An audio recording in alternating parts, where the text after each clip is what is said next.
Je me tenais dans le jardin, tenant un gâteau rose et doré avec cette bougie que le vent refusait de laisser allumer. Ma fille, Aria, était assise seule à la table de fête que nous avions décorée la veille avec des paillettes, des ballons et des serpentins. Elle regardait sans cesse le portail, attendant. Je n'arrêtais pas de lui dire que quelqu'un finirait par venir.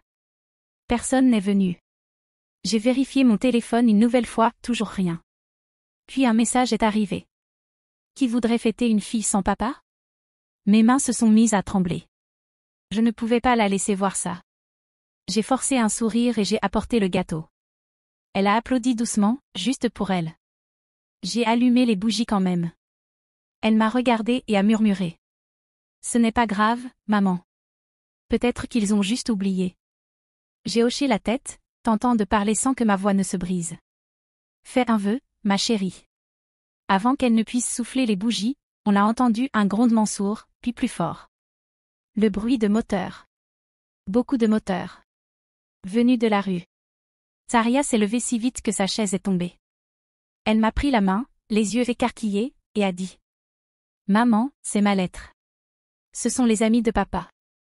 Je ne comprenais pas ce qu'elle voulait dire, pas encore. Puis je les ai vus, un défilé de motos roulant vers notre maison. De grandes motos bruyantes et magnifiques, ralentissant toutes devant notre jardin. Et c'est là que j'ai compris. Ma petite fille n'avait pas abandonné. Elle avait invité l'espoir.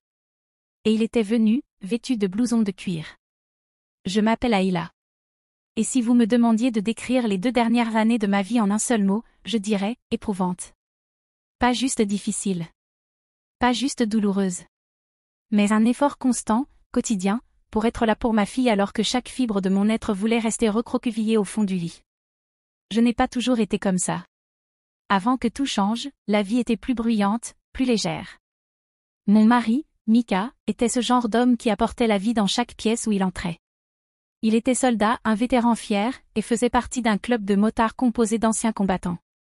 Il roulait avec fierté, servait avec honneur, et rentrait chaque soir les mains pleines de cambouis et notre fille dans les bras. Puis un soir, il n'est pas rentré. Mika a été tué lors d'un déploiement à l'étranger. C'était censé être une mission de courte durée, du genre qui ne fait pas la une des journaux. Mais une bombe artisanale au bord de la route ne se soucie pas des plans de quiconque. J'ai reçu l'appel juste après le dîner, pendant que Zaria se brossait les dents dans la pièce d'accent grave côté. Cette nuit-là, le son de sa petite voix appelant « Maman » depuis la salle de bain m'a brisé. J'ai dû entrer et faire semblant de ne pas m'effondrer. Depuis, nous sommes toutes les deux. Zaria et moi. Elle a 7 ans maintenant. Une petite fille douce, aux yeux brillants, avec la curiosité de son père et son habitude de réparer ce qui est cassé, même si ce n'était pas à elle de le faire. Elle parle de lui tout le temps. Au début, je pensais que ça passerait. Je croyais que les enfants oublient, ou apprennent à lâcher prise. Mais elle, non. Elle garde sa photo dans son sac à dos. Elle lui adresse des prières. Et elle l'appelle toujours « Papa », comme s'il allait franchir la porte un jour. Cette année, elle voulait une vraie fête d'anniversaire. Les 2 précédents anniversaires avaient été calmes, juste nous deux, un gâteau sur la table de la cuisine. Peut-être un film, si j'arrivais à tenir le coup. Mais cette fois, elle voulait des ballons. Elle voulait un thème, arc-en-ciel et moto, m'a-t-elle dit, parce que papa aimait les 2. Je n'ai pas eu le cœur de dire non. Alors nous avons tout organisé. Je l'ai aidée à fabriquer des invitations à la main avec des paillettes et des autocollants. Nous les avons distribuées aux enfants de sa classe. Elle a même invité les voisins. Elle a décoré le jardin avec des dessins faits au crayon, d'elle et Mika sur une moto dans le ciel. Elle m'a dit. Si je fais une grande fête, peut-être que les gens viendront et se souviendront de lui avec moi. Je n'ai pas dit ce que je pensais. Que le monde ne se montre pas toujours pour les enfants comme la mienne. Que parfois les gens s'éloignent parce que le chagrin les met mal à l'aise. Que certains dans cette ville avaient déjà commencé à chuchoter dans notre dos. Malgré tout, je voulais qu'elle y croie. Je voulais lui offrir une belle journée. J'ai acheté le gâteau dans sa boulangerie préférée. J'ai rempli le jardin de guirlandes et de chaises colorées. J'ai emprunté une enceinte Bluetooth et créé une playlist des chansons que Mika chantait dans la cuisine, faux et fort, pendant que Zaria riait et dansait sur ses pieds. Ce matin-là, elle s'est levée tôt. Elle a enfilé la robe à paillettes que sa grand-mère lui avait envoyée pour Noël. Elle s'est coiffée toute seule. Elle m'a même aidé à porter les cupcakes dehors. Elle continuait à regarder l'allée et demandait. Tu crois qu'il y aura combien de gens, maman? J'ai souri et je lui ai dit. Tous les meilleurs. Mais au fil des heures, son excitation s'est changée en confusion. Puis en silence. Elle est restée assise à la table, ses petites jambes pendant du bord de la chaise, fixant les sacs cadeaux encore fermés. J'ai essayé de la distraire. J'ai mis de la musique. J'ai coupé le gâteau plus tôt. Je lui ai dit que peut-être il s'était perdu, ou que leurs parents avaient oublié. Elle n'a pas pleuré. Elle a juste hoché la tête et murmuré, « Ce n'est pas grave. Je me suis quand même amusée avec toi. » Et ça m'a brisé plus que tout le reste, parce que je savais qu'elle mentait. Et puis, juste au moment où je pensais que le pire était arrivé, mon téléphone a vibré. Un message d'une autre maman, quelqu'un que je connaissais vaguement à la sortie de l'école. Il disait. Qui voudrait fêter une fille sans père? J'ai eu le souffle coupé. J'avais envie de hurler, de jeter le téléphone à travers le jardin. Mais j'ai regardé Zaria, qui était encore là, assise avec patience, regardant toujours la porte, espérant encore. Et j'ai su que je ne pouvais pas lui montrer ce message. Je devais être plus forte que ce que je ressentais. Alors j'ai pris le gâteau. Je l'ai porté avec les mains tremblantes, et j'ai allumé les bougies avec ce qu'il me restait de joie feinte. Parce que c'est ça, être maman. On sourit quand ça fait mal. On se tient droite quand nos genoux veulent céder. On protège nos enfants du monde, même quand le monde est cruel. Et je n'avais aucune idée de ce qui allait arriver ensuite. Je me suis tenue à côté d'elle pendant qu'elle soufflait les bougies. Son vœu a été silencieux, et je ne lui ai pas demandé ce que c'était. Je n'en avais pas besoin. Je savais qu'elle avait souhaité que quelqu'un vienne, son papa, des gens, quelque chose qui ne ressemble pas à l'abandon, encore une fois. Le jardin était silencieux. Pas de rire. Pas de pas courant sur l'herbe. Juste le léger bourdonnement de la playlist qui passait en boucle les vieilles chansons country préférées de Mika. Je continuais de sourire pour elle, même si je sentais quelque chose se ratatiner en moi. Zaria a coupé elle-même la première part. Elle l'a posée sur une assiette en papier décorée de petits cœurs. Elle me l'a tendue comme un cadeau, et elle a dit. Tu as le premier morceau, maman, parce que toi, tu es restée. J'ai failli craquer. Mais j'ai hoché la tête et je l'ai remerciée comme si c'était un jour comme les autres, comme si je ne retenais pas des larmes prêtes à couler pour chaque chaise vide autour de cette table. Elle s'est assise en silence, sa couronne de fête glissant de côté. Ses petits doigts jouaient avec le bout de sa robe. Toutes les quelques minutes, elle regardait encore vers le portail. Je continuais de vérifier mon téléphone. Toujours personne. Pas de message. Pas d'excuses. Pas de changement. J'ai envoyé un petit texto à 2 parents qui avaient dit qu'ils viendraient peut-être. Quelque chose de léger. Coucou, juste pour savoir, Zaria demande si vous êtes en route, émoticône, sourire. J'ai mis un smiley à la fin pour masquer la douleur dans ma voix. Une seule personne a répondu. Une seule phrase. Honnêtement, qui voudrait fêter une fille sans père? Je l'ai lu 2 fois. Mes yeux me brûlaient. J'ai serré le téléphone si fort que j'ai cru qu'il allait se briser. Elle avait 7 ans. 7 ans. Et c'était l'excuse qu'on avait trouvée pour ne pas venir à son anniversaire. Parce qu'elle avait perdu son père. Parce que ça les mettait mal à l'aise. J'ai levé les yeux, et Zaria regardait toujours la rue. Sa couronne était encore plus de travers, et le ballon attaché à sa chaise commençait à se dégonfler.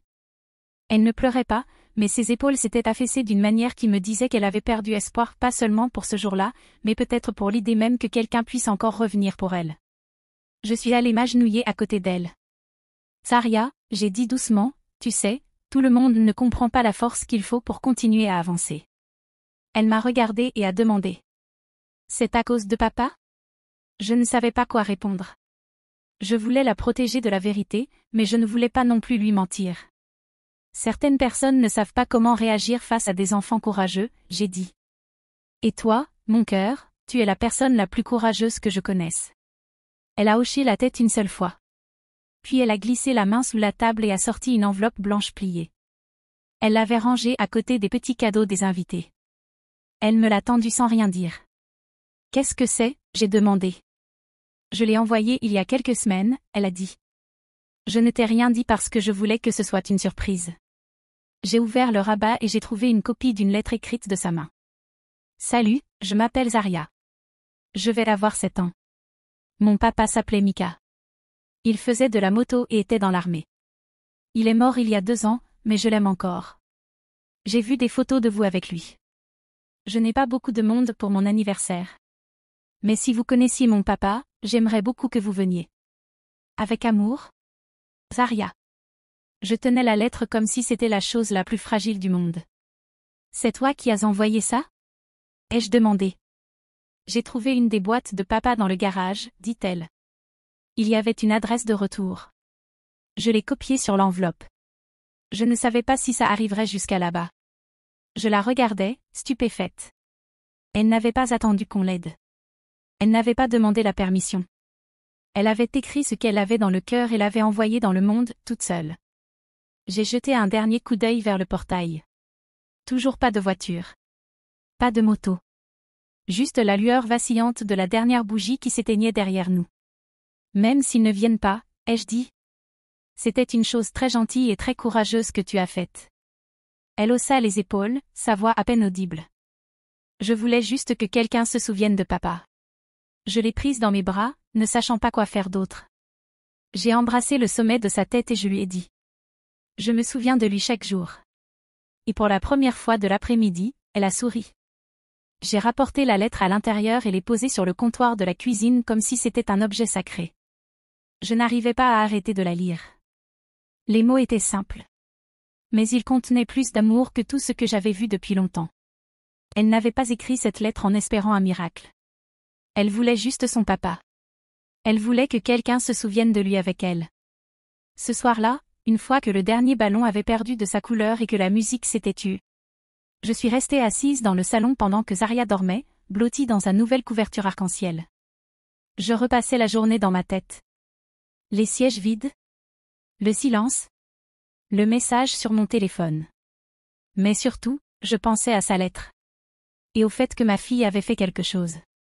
Que je n'avais pas eu la force de faire depuis la mort de Mika. Elle avait tendu la main. J'avais passé les 2 dernières années à tout garder en moi. À enfermer mon chagrin derrière les corvées et les distractions.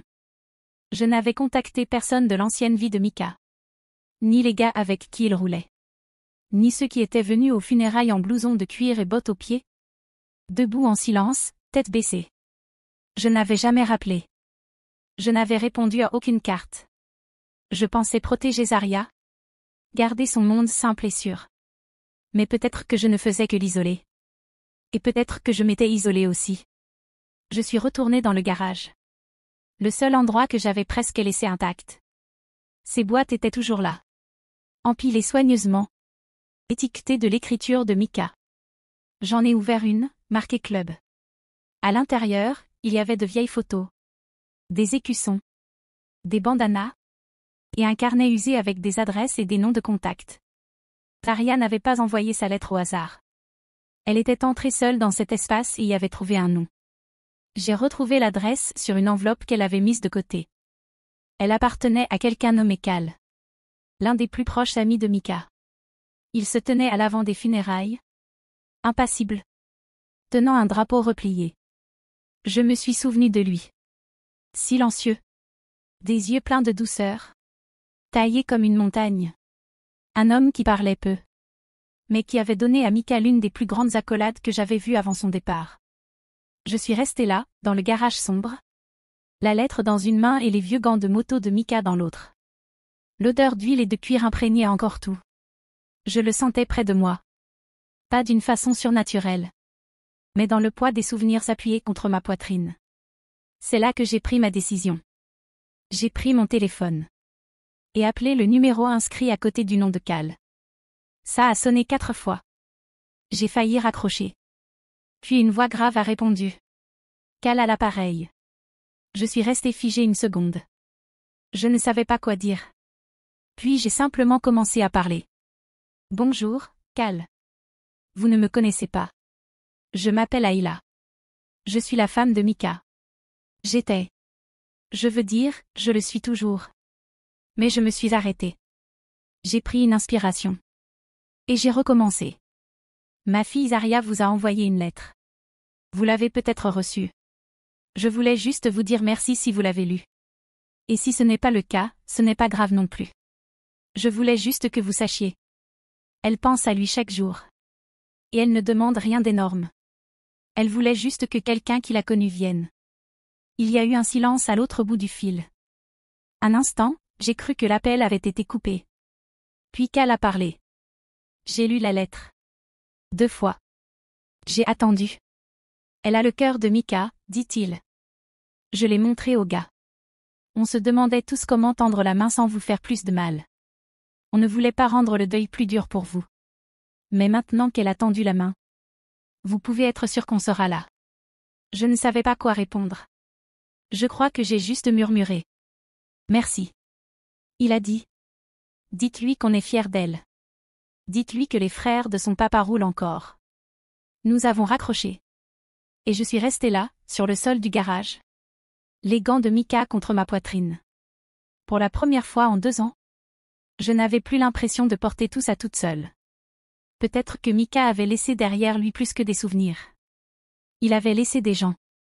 Il avait laissé un héritage. Et Zarya, ma douce et tenace petite fille, l'avait retrouvée. Le lendemain matin, elle s'est réveillée comme si rien n'avait changé. Elle m'a demandé si elle pouvait manger du gâteau pour le petit déjeuner. J'ai dit, oui. Puis je lui ai dit. J'ai passé un coup de fil hier soir. Quelqu'un a lu ta lettre. Ses yeux se sont illuminés. Est-ce qu'il a dit quelque chose? A-t-elle demandé. Il a dit que ton papa serait fier. Et qu'il vienne. Elle a cligné des yeux, incertaine d'avoir bien entendu. Ils viennent ici? J'ai souri. Oui. Ils viennent. Elle n'a pas sauté ni crié. Elle est juste restée là un instant. Puis elle a passé ses bras autour de ma taille. Et a enfoui son visage contre mon flanc. Sa voix était douce mais assurée. Je savais que quelqu'un se souviendrait de lui. Il était tard dans l'après-midi quand nous avons entendu le premier grondement. Le soleil commençait à se coucher derrière les arbres, projetant une lumière dorée sur la rue silencieuse. Zarya et moi étions encore dehors. Elle avait insisté pour que nous laissions les décorations en place, au cas où. Je n'ai pas discuté. Elle était assise sur le perron avec un cupcake dans la main, fredonnant doucement, sa couronne arc-en-ciel posée à côté d'elle. Au début, j'ai cru que c'était le tonnerre, un bruit sourd, roulant. Mais le ciel était clair. Puis le son est devenu plus fort. Ce n'était pas le tonnerre. C'étaient des moteurs. Plusieurs. Pas le sifflement aigu des voitures, mais des grondements profonds, lourds, qui déferlaient sur le quartier comme une vague.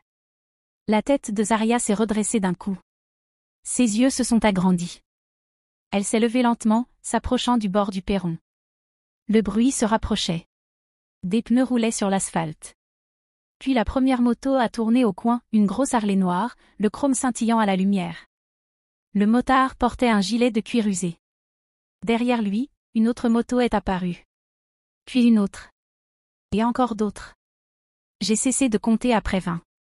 Ils ont rempli la rue devant notre maison, les uns après les autres, s'arrêtant avec respect. Des voisins ont jeté un œil par leurs fenêtres. Quelques-uns sont sortis. Mais personne n'a dit un mot. Zarya m'a regardée, stupéfaite. Maman, murmura-t-elle. C'est ma lettre. J'ai hoché la tête, incapable de parler. Le premier motard est descendu de sa moto et a retiré son casque.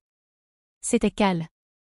Il était exactement comme dans mes souvenirs du jour des funérailles, plus grand que je ne l'imaginais, une force tranquille dans le regard. Il s'est approché de nous, puis s'est agenouillé devant Zarya. Tu dois être la fille de Micah, dit-il doucement. Zarya hocha la tête, les yeux fixés sur lui. Cal plongea la main dans son gilet et en sortit un petit écusson. Il avait la forme d'un bouclier, avec les initiales de Micah brodées en fil doré. Au-dessus, les mots Micah S. Legacy. Il le lui tendit. Ton papa était l'un des meilleurs hommes que j'ai jamais connus. On roulait avec lui. On s'est battu à ses côtés. Quand on a reçu ta lettre, on a su qu'on devait venir. Zarya regarda l'écusson, puis releva les yeux vers lui. Sa voix était toute petite. Tu le connaissais vraiment? Cal sourit. On ne faisait pas que le connaître. On l'aimait. Et il t'aimait. Il parlait de toi tout le temps, il disait que tu étais la meilleure chose qu'il ait jamais faite. Derrière lui, les autres motards déballaient des choses. L'un d'eux roula une glacière remplie de soda et de jus de fruits. Un autre apporta une pile de cadeaux emballés. Une femme en bottes de moto installa une table pliante avec des cupcakes et des biscuits décorés de symboles de moto et d'étoiles. Et puis quelqu'un amena une surprise à laquelle personne ne s'attendait, un minuscule chiot beagle, avec un ruban rouge autour du cou. Tarja poussa un petit cri. Ce petit gars s'appelle Buddy, dit le motard. Mika avait dit un jour qu'il voulait offrir un chien. On s'est dit que c'était le moment. Tarja tomba à genoux et entoura le chiot de ses bras. Elle ne dit rien pendant un moment, elle le serra juste contre elle, les yeux fermés, comme si elle avait peur que le moment s'évanouisse si elle bougeait trop vite. Je me tenais derrière elle, complètement submergée. Je n'avais pas pleuré quand personne n'était venu. Je n'avais pas pleuré en lisant ce message atroce. Mais là, j'ai pleuré. Un par un, les motards vinrent voir Zarya. Ils se présentèrent, racontèrent des histoires sur son père, lui offrirent de petits cadeaux, des livres, des écussons, même un minuscule blouson de cuir fabriqué sur mesure pour elle. Elle rayonnait, pas dans l'excitation bruyante que montrent la plupart des enfants à une fête. Elle ne sautait pas partout. Mais elle se tenait plus droite. Ses yeux brillaient. Et son sourire ne quittait pas son visage. Nous avons rallumé les bougies, cette fois entourés d'une foule, et ils ont tous chanté, des hommes adultes avec des barbes, des tatouages, certains édentés ou aux mains usées, ils ont chanté joyeux anniversaire d'une voix tremblante, grave, parfois cassée. Tarja m'a regardé pendant la chanson, juste un bref regard, mais il contenait tout, la gratitude, le soulagement, la joie, l'espoir. Quand la chanson se termina, qu'elle leva une canette de soda et dit « À Mika. À Zarya. Et à ne jamais laisser la famille être oubliée. » Ils levèrent tous leurs canettes. À la famille. À ce moment-là, il ne comptait plus que la cour ait été vide quelques heures plus tôt. Peu importait que les cupcakes aient commencé à fondre ou que certaines décorations soient tombées avec le vent. L'anniversaire de Zarya était devenu inoubliable parce que l'amour s'était présenté. Pas de la manière attendue. Mais de la manière dont on avait besoin. Et il était venu sur 2 roues, vêtu de cuir, chargé de souvenirs. Ce soir-là, bien après que les moteurs se soient tués et que le soleil ait disparu derrière les arbres, je faisais la vaisselle dans la cuisine pendant que Zarya, en pyjama, était assise par terre, berçant son nouveau chiot sur ses genoux. Elle l'avait appelé Buddy, comme il l'avait proposé. Il s'était déjà endormi dans ses bras. Elle leva les yeux vers moi et dit « C'était le plus beau jour de ma vie. » J'arrêtai de sécher l'assiette dans mes mains. Je la regardais simplement. Ses cheveux étaient en bataille. Ses joues encore tachées d'un peu de glaçage. Mais elle rayonnait d'une manière que je n'avais pas vue depuis la mort de Mika. Elle ne ressemblait plus à une fille qui essayait d'aller bien. Elle ressemblait à une enfant qui venait de se rappeler qu'elle n'était pas seule. Je m'agenouillai à côté d'elle et l'embrassai sur le front. « C'est grâce à toi que tout ça est arrivé, » dis-je. « Tu as cru que quelqu'un viendrait. Tu as cru que les amis de papa se souvenaient. » Elle posa sa joue contre le dos du chiot et murmura. « Je crois que papa savait. » Je hochai la tête. Moi aussi. Quand elle fut couchée, je m'assis avec mon téléphone et fis défiler les photos prises pendant la fête. Tarja entourée de motards, tous riant. Cal la soulevant pour la mettre sur une moto. Elle tenant l'écusson comme s'il était en or. J'ai publié une photo, Arya souriante, Buddy dans les bras, devant les motos alignées le long de notre rue. Je n'ai mis aucune légende. Je n'en avais pas besoin. L'image parlait plus fort que n'importe quel mot. En moins d'1 heure, elle s'est mise à circuler. Des amis l'ont partagée. Des inconnus ont commenté. Des parents de l'école m'ont écrit des excuses. Certains ont avoué qu'ils n'avaient aucune idée de ce que nous vivions. D'autres ont reconnu qu'ils ne savaient pas comment parler du deuil à leurs enfants et avaient évité la fête par malaise ou par culpabilité. Je n'ai pas répondu à tous les messages, mais je les ai tous lus. Je n'étais pas en colère. Plus maintenant. Ce qui s'est passé au début de cette journée m'a blessée. Mais ce qui s'est passé à la fin a tout changé. Les amis de Mika ne sont pas venus uniquement pour Arya. Ils m'ont rappelé que le deuil n'a pas besoin d'être silencieux. Il n'a pas à vivre dans l'ombre du malaise des autres. Il y a de la force dans le fait de tendre la main. Il y a du pouvoir dans le fait de demander à ne pas être oublié. Pendant 2 ans, j'ai essayé de tout porter seule. Je croyais que c'était ça, la force. Je pensais que protéger Zarya signifiait garder le passé bien fermé. Mais elle avait plus de sagesse dans son cœur de 7 ans que je ne lui en attribuais. Elle n'avait pas besoin que je ferme le monde dehors. Elle avait besoin que je l'aide à le faire revenir. La mort de Mika ne l'a pas effacé. Elle n'a pas effacé l'amour que les gens avaient pour lui. Elle n'a pas effacé la fraternité dont il faisait partie, la loyauté qu'il inspirait, ni les personnes qui portaient encore en elle des morceaux de lui à travers leurs histoires. Et maintenant, cet amour appartenait aussi à Zarya. Elle n'était pas une petite fille sans personne. Elle était la fille d'un homme qui avait laissé un héritage assez fort pour faire trembler le sol, 2 ans après son départ. Dans les jours qui suivirent, les motards revinrent, pas en surprise cette fois, mais par choix. Ils apportèrent des outils et réparèrent notre clôture. Ils emmenèrent Arya manger une glace. Ils lui apprirent à faire briller le chrome et la laissèrent porter un casque miniature fabriqué sur mesure. Elle commença à appeler Cal, tonton Cal, sans que personne ne le lui suggère. Personne ne la corrigea. La maison semblait pleine à nouveau. Pas comme avant. Mais autrement. Un nouveau chapitre. Quand j'ai demandé à Zarya ce qu'elle avait appris de tout ça, elle a réfléchi un instant et dit. Parfois, quand quelqu'un te manque, c'est bien de le dire à voix haute.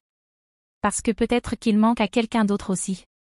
Je garde sa lettre dans un cadre sur la cheminée, juste à côté de la photo de Mika.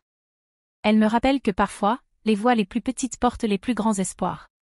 Que l'amour ne disparaît pas, il attend juste le bon moment pour se montrer à nouveau. Si tu regardes ceci, et que tu portes ton chagrin en silence, je veux que tu entendes ceci clairement. L'amour peut encore te trouver. Même quand les chaises sont vides. Même quand les gens te déçoivent. Il y aura toujours ceux qui arriveront quand tu en as le plus besoin. Ma fille a écrit une lettre, et elle a ramené sa famille. Et ce faisant, elle m'a ramené aussi. Merci d'être ici. Si cette histoire t'a touché, si elle t'a rappelé quelqu'un que tu as aimé ou perdu, ou si elle t'a donné un peu d'espoir, s'il te plaît, prends un moment pour aimer la vidéo. Ça aide plus que tu ne peux l'imaginer. Partage-la avec quelqu'un qui pourrait en avoir besoin aujourd'hui, quelqu'un qui porte quelque chose de lourd, quelqu'un qui attend peut-être un signe qu'il n'est pas seul. Et si tu as ta propre histoire d'amour, de perte, ou d'un moment où quelqu'un est arrivé juste au bon moment, laisse-la en commentaire. Je lis chacun d'eux. Et d'autres aussi, qui viennent ici chercher un peu de lien. N'oublie pas de t'abonner à la chaîne si tu veux d'autres histoires vraies, qui parlent au cœur. À la prochaine fois, prenez soin les uns des autres. Et n'oubliez pas. Parfois, l'amour arrive d'une manière totalement inattendue.